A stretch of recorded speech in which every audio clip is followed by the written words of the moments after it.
Você vai se impressionar com o testemunho de hoje. Mas eu já quero te dizer uma coisa, nem todo testemunho termina de uma forma assim positiva.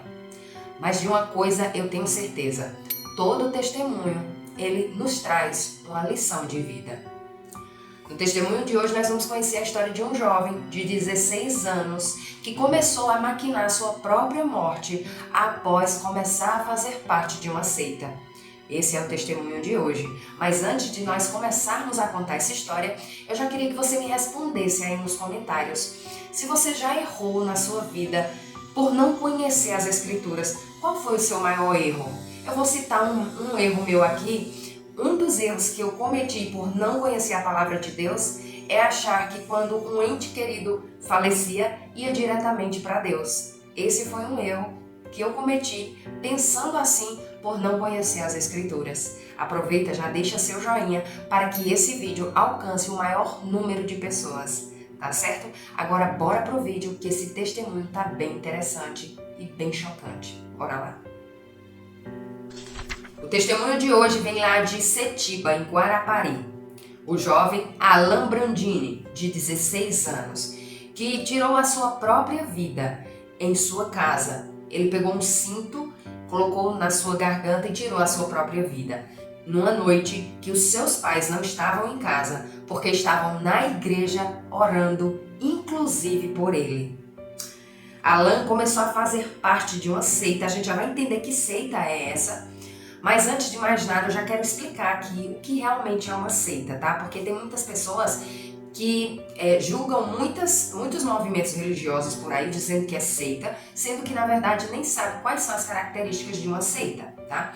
Então, a seita é todo movimento religioso que não segue a Bíblia, nem segue as crenças ortodoxas.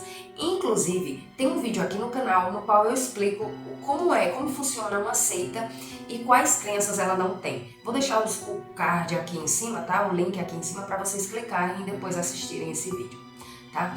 Mas o Alan Brandini, ele entrou nessa seita de uma forma virtual. É que a mãe dele colocou a internet em casa para poder fazer um curso à distância. Como o Alan se viu ali com a internet, né, algo novo em suas mãos, ele começou a pesquisar muitas coisas.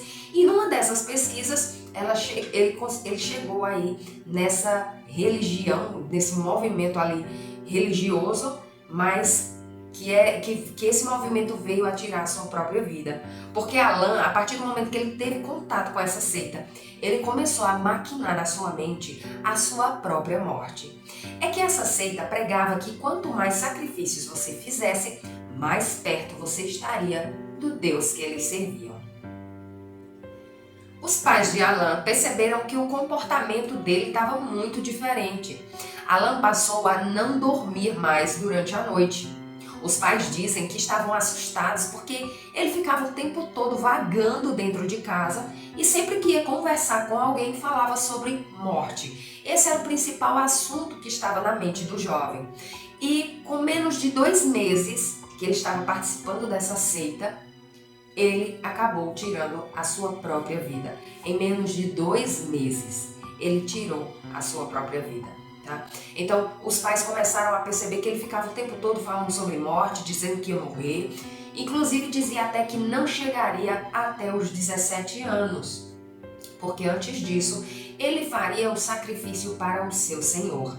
O sacrifício que ele citava era tirar a sua própria vida.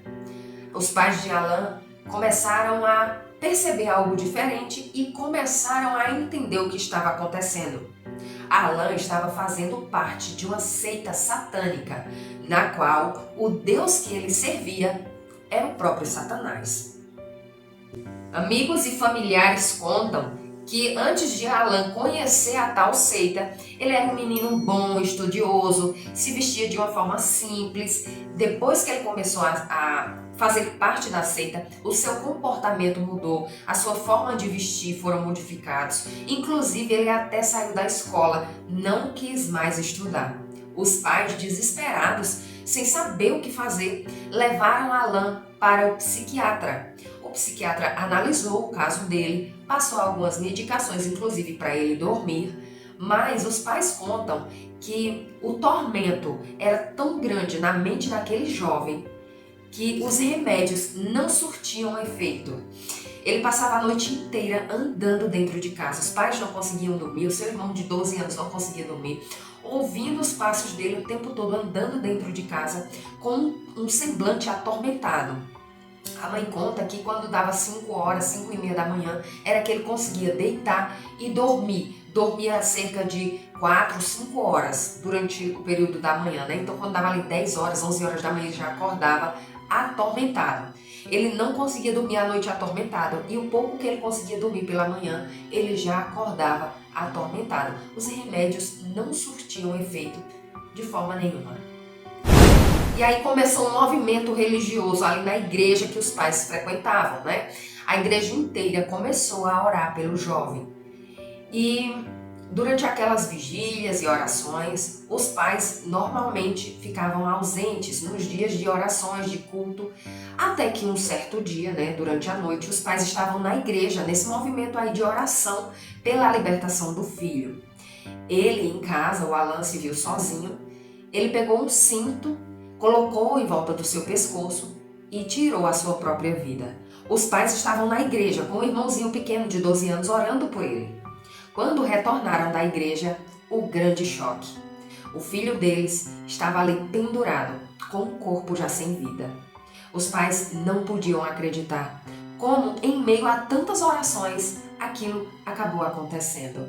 E sabe, Deus, ele não entra à força na nossa vida. É necessário que nós o aceitemos de coração. E os pais de Alan contam que Alan ele fechou as portas do coração. Ele não queria saber de oração por ele. Ele não queria saber de libertação. Ele permaneceu, ele decidiu permanecer com as forças do mal. O menino então fez o tal sacrifício e logo as redes sociais que acompanhavam a mesma seita tiveram acesso à morte do rapaz.